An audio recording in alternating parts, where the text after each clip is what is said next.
حي على الفلاح.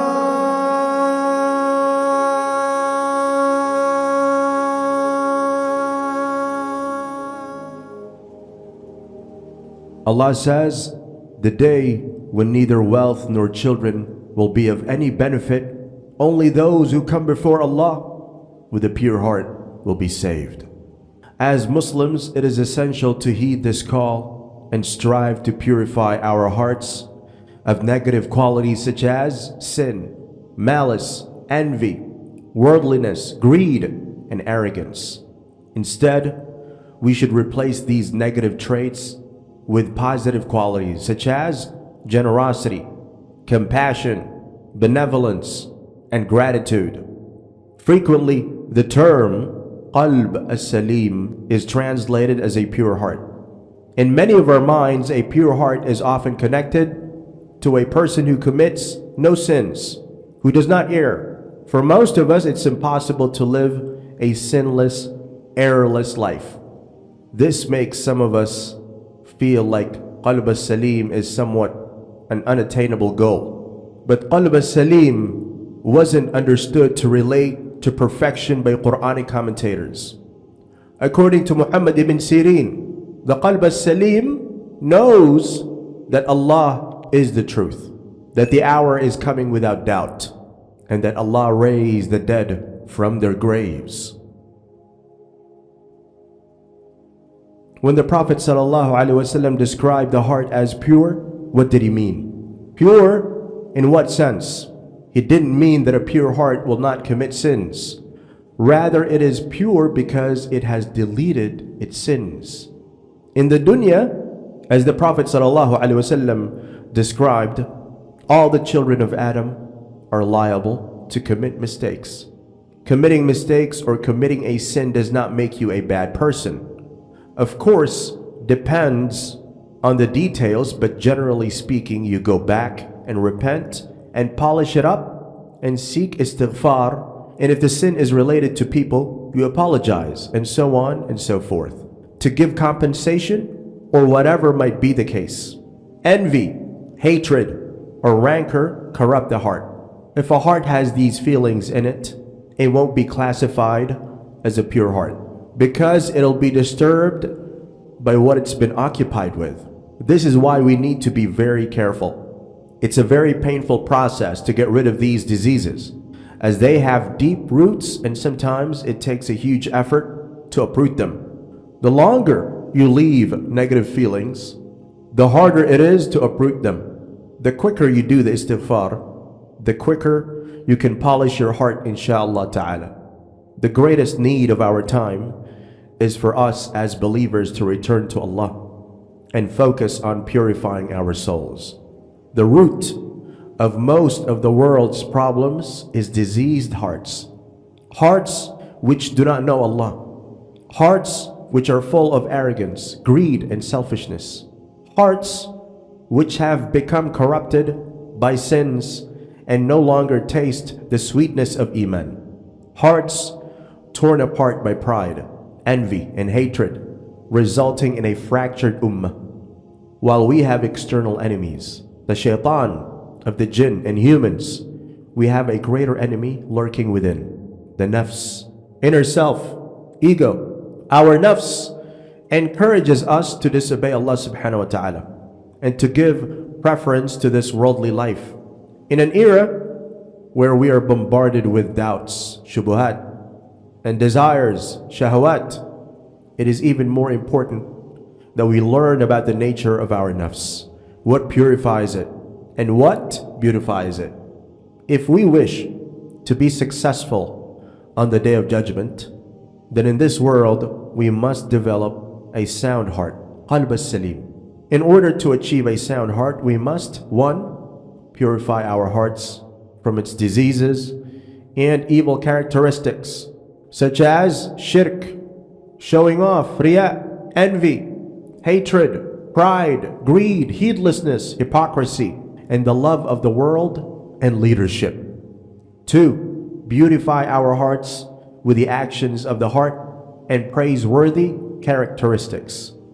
These include firm belief, iman, knowledge of Allah, ma'rifah, sincerity, ikhlas, piety and mindfulness, taqwa, trust in Allah, tawakkul, hope, raja, fear, khawf, gratitude, shukr, patience, sabr, love, hub, yearning for Allah, shawq, and certainty, yaqeen, and excellent character when dealing with the creation of Allah, such as kindness, mercy, love, forgiveness, generosity, humility, etc. Occupying yourself with purifying your heart is better than an abundance of prayer and fasting while your heart is corrupt. Ibn Rajab. One of the best ways to purify the soul is to always remember and think that Allah is with you. A companion asked the Messenger ﷺ, what is the tazkiyah, purification of oneself, O Messenger of Allah? He ﷺ replied, to know that Allah is with him wherever he may be. This close connection with Allah, where we are always mindful of him, makes us aware of what thoughts and feelings we let into our hearts. This helps us to purify our negative thoughts and actions, including the ill feelings we have towards fellow believers, and the whispers of shaitan, diseases of the heart. Reading and reflecting on the symptoms and diagnosis of the diseases of the heart, as specified by our beloved Prophet ﷺ and our pious predecessors, will help us to actively work on purifying our hearts. The following are some of the key diseases we can focus on, inshallah. Pride. Reflect. Do I get angry and feel resentful when someone corrects my mistakes? Am I overly sensitive when given advice? Do I feel that my knowledge, wealth, and status is because of what I have achieved? Do I feel that every blessing in my life is because of my own hard work? Do I become bitter when I do good for someone and they do not appreciate it? Pride is the mother of all spiritual diseases. It is extremely destructive and one of the most difficult diseases to cure. Sometimes we take pride in our wealth, lineage, beauty, power, children, and even our knowledge and worship. There are degrees of pride.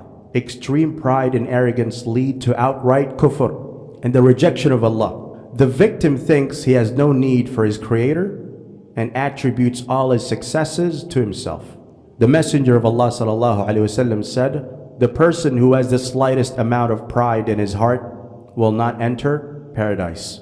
Pride is to reject the truth and belittle people. To remove pride, we must recognize our worth.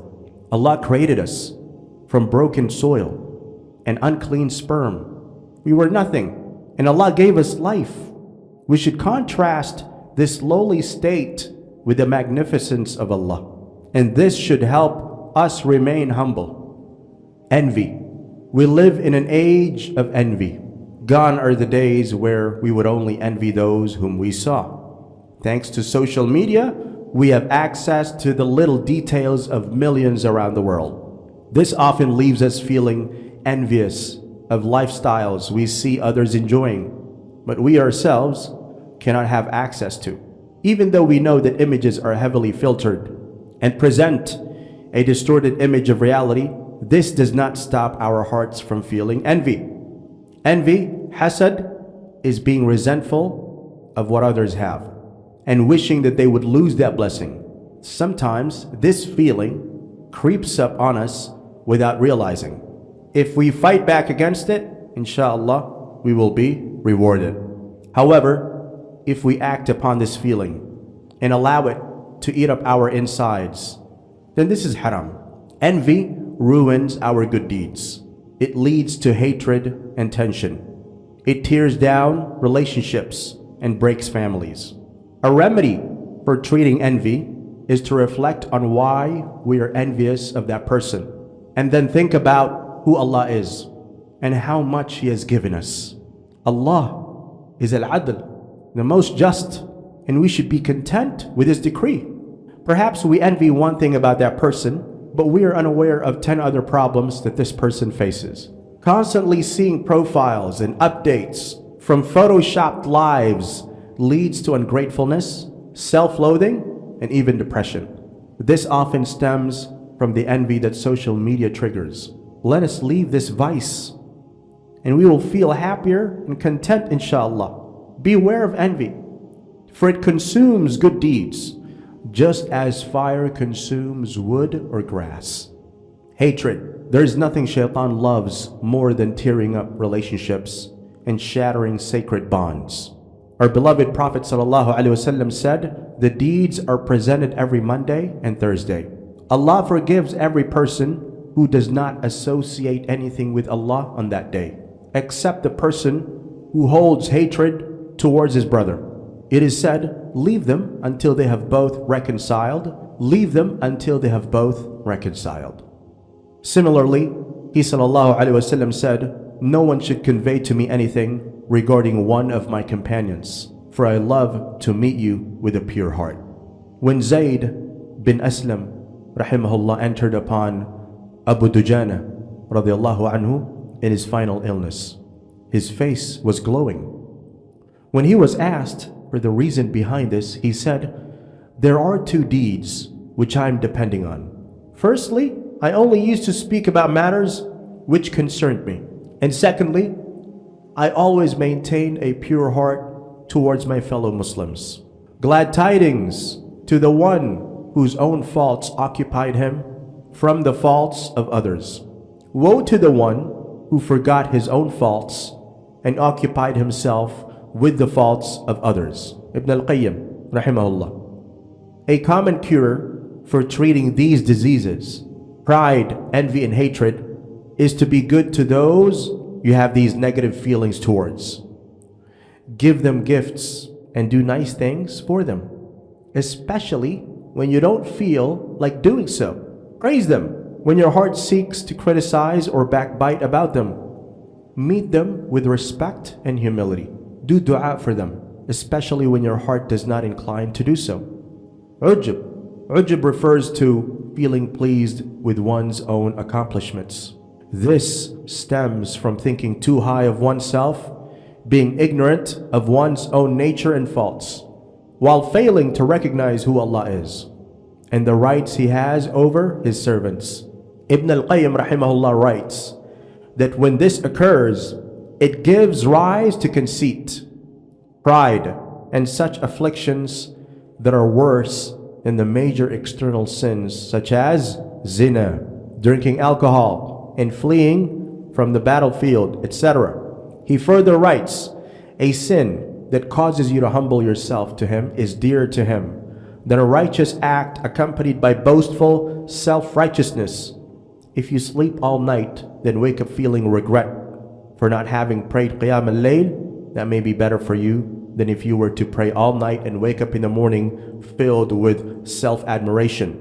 For the deeds of the one who admires himself are not accepted. The crying of the sinners is dearer to him than the self-satisfied tasbih of the conceit. Perhaps Allah made the sinner fall into this sin as a cure that brings out a lethal illness, but your illness still resides within undetected. Were we to realize how powerful, magnificent, and independent Allah is, and then contrast this with how sinful, weak, and ungrateful we are, we could never feel pleased at our own insignificant deeds. Were we to internalize the essence of Allah's Lordship, Rububiyyah, and contrast this with the essence of servitude, Ubudiyyah, we would feel ashamed and realize that the good deeds we have done are not worthy to be presented to the Lords of the heavens and the earth. Instead, it is only from His sheer generosity and grace that He accepts and rewards us for our paltry actions. Indeed, instead of feeling ujub due to our worship, we should always remember that whatever good we have done is only due to the tawfiq and blessings of Allah. And hence, we should always be grateful to Allah.